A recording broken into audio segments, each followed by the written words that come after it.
अब हम दूसरी चीज़ को जानते हैं कि रेजिडेंशियल वर्सेस कमर्शियल इन्वेस्टमेंट के लिहाज से कौन सा ऑप्शन बेस्ट रहेगा। तो आइए रेजिडेंशियल वर्सेस कमर्शियल के बारे में थोड़ा सा डिस्कशन करते हैं।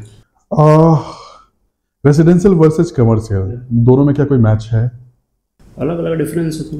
डिफरेंसेस नहीं, बहुत ज़्यादा डिफरेंसेस है। देखिए, रेजिडेंशियल इन्वेस्टमेंट तो होता ही नहीं है। आप कहीं पे भी कोई भी मार्केट उठा कर देखें तो रेजिडेंशियल कब इन्वेस्टमेंट बना है? कभी रहने के लिए होता है वो। सही, रेजिडेंशियल को लोग ना, एक होता है क्या कि हमारे यहाँ ना एक भेड़ चाल होता है।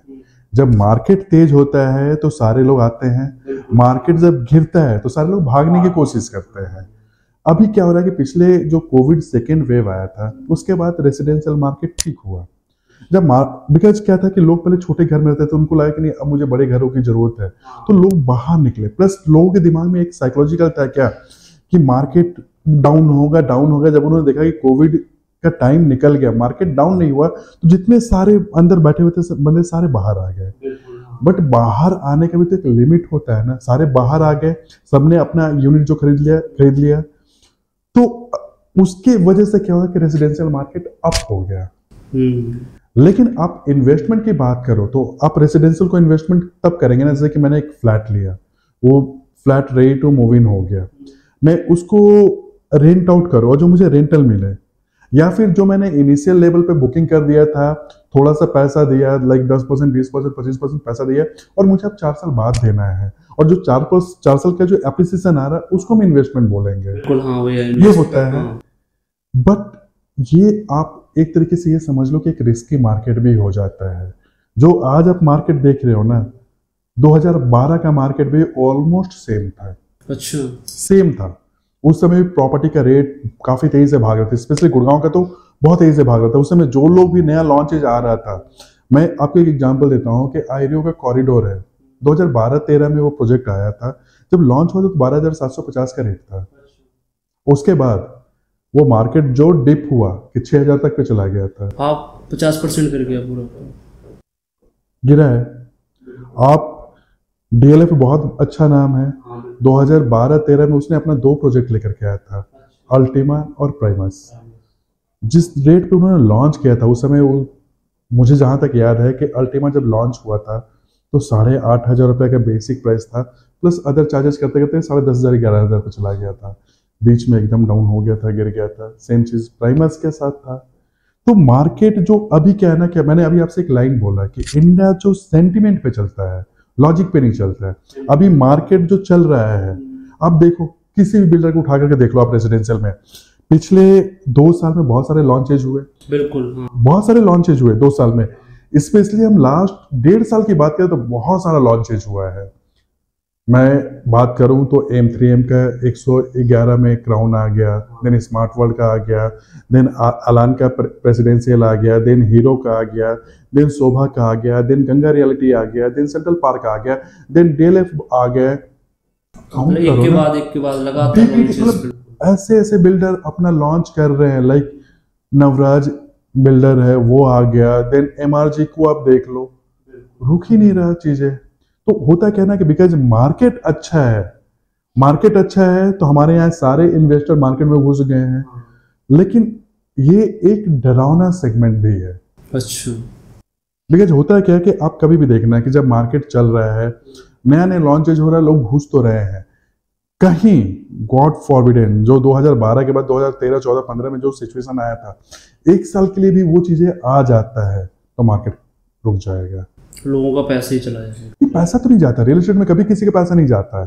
हाँ, लेकिन जो लोग एक्सपेक्ट करते हैं कि मेरा ये रेट आएगा, वो नहीं आ पाता। जैसे प्राइस नीचे कर रहा है लोग डर जाएंगे तो बहुत से लोग भागने की कोशिश करते हैं। ऐसे ही होता है। 2012-13 में भी सेम ही शेयर मार्केट की तरह, जैसे नीचे गिरता है लोग भागते हैं। एक अलग चीज हो गया, यहाँ पे भी यही है। हमारे यहाँ क्या ना कि बस मार्केट भाग रहा है, बिकॉज वो लॉन्च कर दे तो खरीद लो, वो लॉन्च कर दे तो खरीद लो।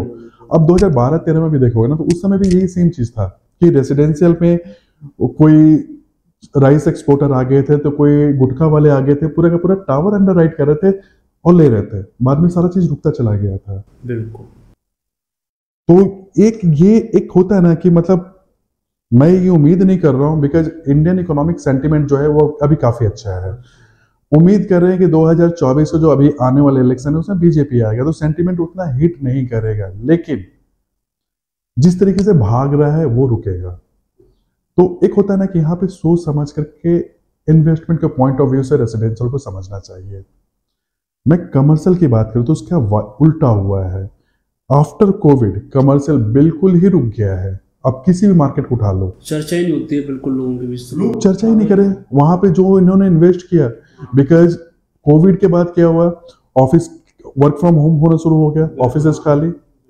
जब ऑफिसेस खाली हो गए तो बहुत सारे टेनेंट ने घर ऑफिस छोड़ दिया।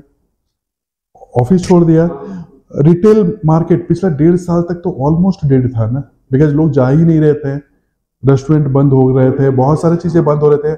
अब बिलीव नहीं करोगे कि 2021-22 में एक बारी मैं लिंक्डइन पे बैठा हुआ था और मैंने सिर्फ एक नोटिस डाला था और मेरे पास कम से कम 200 लोग के जॉब के रिक्वायरमेंट आ गए थे और मैक्सिमम लोग हॉस्पिटैलिटी से थे, रेस्टोरेंट होटल वहां से थे मैक्सिमम लोग।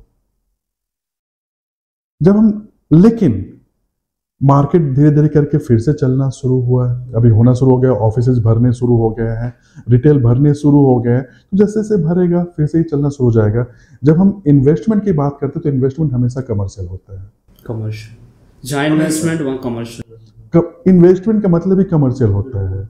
आप एक प्रॉपर्टी में एक पैसा लगाते हो, सपोज कि आपने एक लिमिटेड अमाउंट लगाया, उसके ऊपर आपको मंथली जो रेंटल आ रहा है वो तो आ ही रहा है ना, एक डिविडेंड की तरह तो महीने का महीना आ रहा है, प्लस प्रॉपर्टी का प्राइसिंग भी तो अप्रिशिएट हो रहा है ना। तो इन्वेस्टमेंट तो ये हो गया ना। रेसिडेंशियल में कहाँ होता है भी तो बहुत परसेंटेज के हिसाब से भी काफी कम होता है। आप लग्जरी प्रॉपर्टी की बात करते हो तो उसका होता है, बिकॉज वो बहुत लिमिटेड होता है। लेकिन जो नॉर्मल फ्लैट है, जनरल फ्लैट है, उस पर नहीं होता है।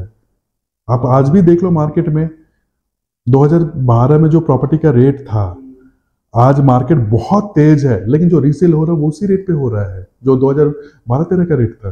10 साल में ज्यादा कोई डिफरेंशिएशन नहीं है बिल्कुल। ये तो है। तो कमर्शियल जो होता है इन्वेस्टमेंट के पॉइंट ऑफ व्यू से तो हमेशा ही अच्छा रहता है। आप किसी भी HNI या सुपर HNI के पास देखना तो उनके पास रेंटल का एक मीडियम होता है और वो कमर्शियल या ऑफिस बिल्डिंग होता है। एक्जेक्टली। तो अभी तक हमने जाना कि इन्वेस्टमेंट के हिसाब से रेजिडेंशियल और कमर्शियल में कौन बेस्ट होता है। तो जहाँ इन्वेस्टमेंट ऑप्शन आता है सीधा कमर्शियल। रेजिडेंशियल वैसे भी इतना रिटर्न्स नहीं होते हैं।